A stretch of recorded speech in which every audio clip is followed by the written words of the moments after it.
with us, talking about his book, The God Code.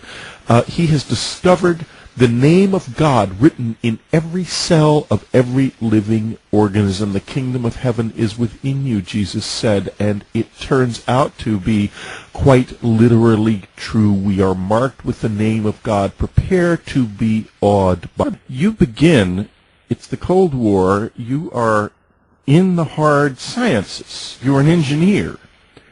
You're working for places like Martin Marietta, Phillips Petroleum, Cisco. What happened? I was working as an engineer, and by the way, as a software engineer, on the MX missile project, the Peacekeeper missile.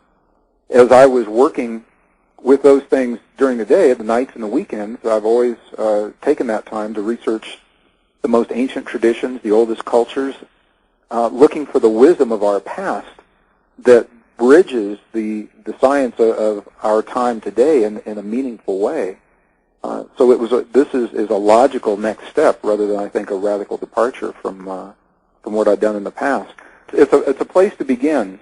From a non-religious, non-denominational perspective, as an engineer, I began a search for a principle, Whitley, that would exclude no one, that would include every human who's ever walked this earth, a unifying principle in the hopes that once we find such a principle, it makes the reasons for the wars of our past obsolete. The material that we're going to discuss this evening is it's a result of a research project that began when I was an engineer in the defense industry in the last years of the Cold War, and it is an ongoing project. It is yet to be completed. So what we are talking about now is what we know now. And the bottom line to the research that has happened thus far is that we've found a concrete link, a tangible connection between the human genome that describes the cells of all life and our body specifically, and an ancient alphabets. And I've got to tell you, as a scientist, the concept is absolutely mind-boggling. And at the same time, it makes so much sense, and it is so eloquent and so simple when we really get into the material and see how it's laid out.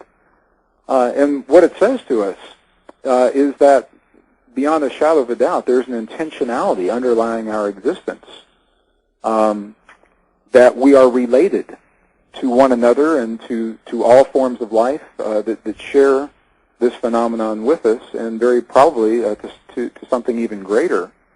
And it is those principles that make this material so exhilarating to share because of the implications of what they mean in our world today.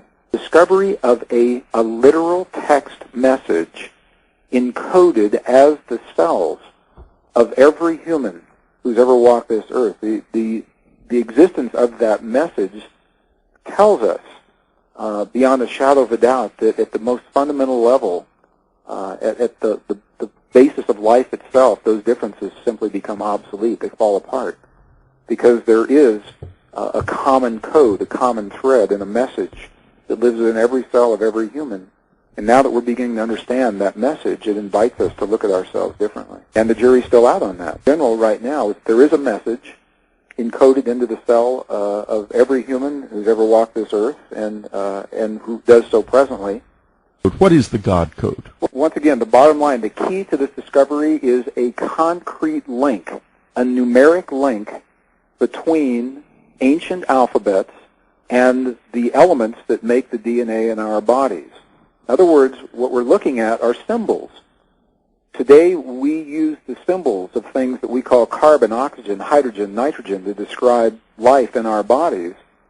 It appears that the ancients, specifically ancient Hebrews and many of the other traditions we can get into, were doing the same thing in a very different language. So the symbols were different. However, every one of the symbols was linked to a number, and the numbers have not changed over time.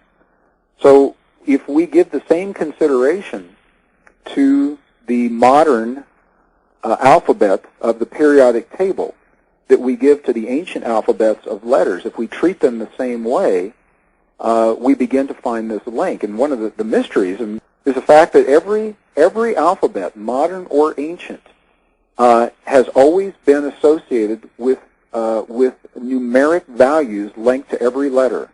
Each letter of every alphabet has always had a very precise, very specific number linked to the letter. The numbers don't change over time. Some of those are 5,000 years old. We don't even know where they came from.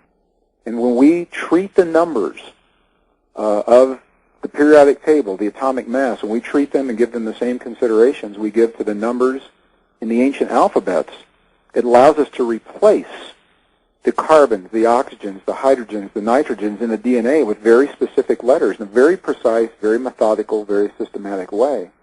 And when we do that, lo and behold, the letters begin to spell words, and the words begin to make sentences.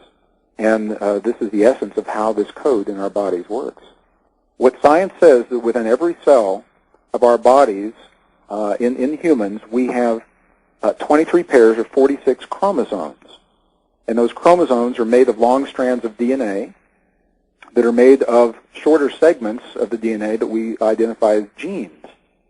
If we can think of the cells as libraries, and within each library think of those chromosomes as books, and if we can think of the long strands of DNA as chapters within the books, and the genes as paragraphs and sentences, we begin to get a feel for the metaphor of how information is stored in our bodies.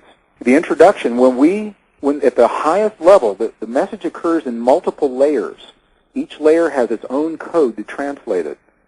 The first code took 12 years, and it is revealed the first layer, which is a very brief message. It's the introduction into the cells of our bodies, and the introduction literally translates to the words, God eternal within the body. God eternal within the body. And we see it again and again and again throughout the cells of our bodies and the cells of all carbon-based life. Literally, when you substitute the ancient letters for the alphabets we're working with right now, in the book we talk about ancient Hebrew. Other alphabets appear to work as well.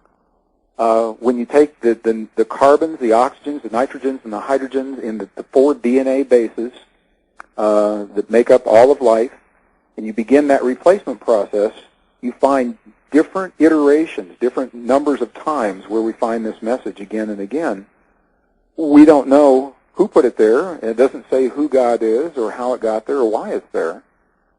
If we consider alphabets as symbols, we look into some of the oldest traditions, and I'm going to go with Biblical Hebrew, not because it's the oldest, rather because it's the oldest continuously used language. So we're using it today just as it was used 3,000 years ago. And the records are among the most complete. The Hebrew history, the written history, is among the most complete. Other traditions, their oral histories are complete, but it's not the same as the written letters that have not changed.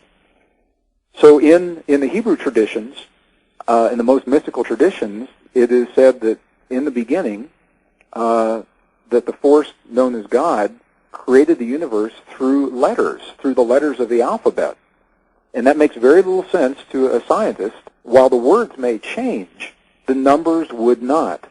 So I looked at the numbers linked to those letters that the Hebrew traditions say created the universe, Aleph, Mem, Shin. Subsequently, the letters Yud, He, Vav, YHV, and there's a whole mystery about how those letters are related.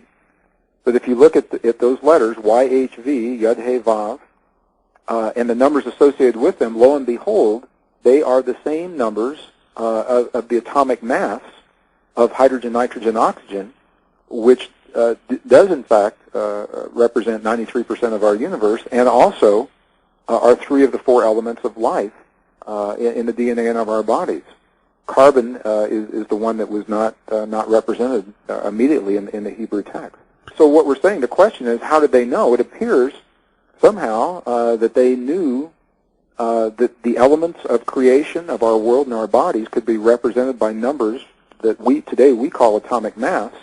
To them, they were mystical, mysterious numbers assigned to the letters.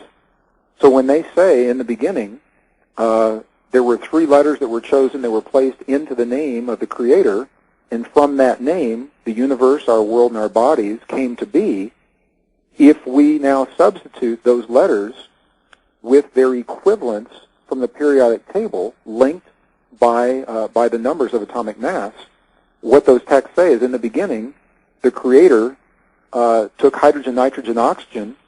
It became His name, and from those elements He created His universe, the world, and our bodies, and it goes on from there.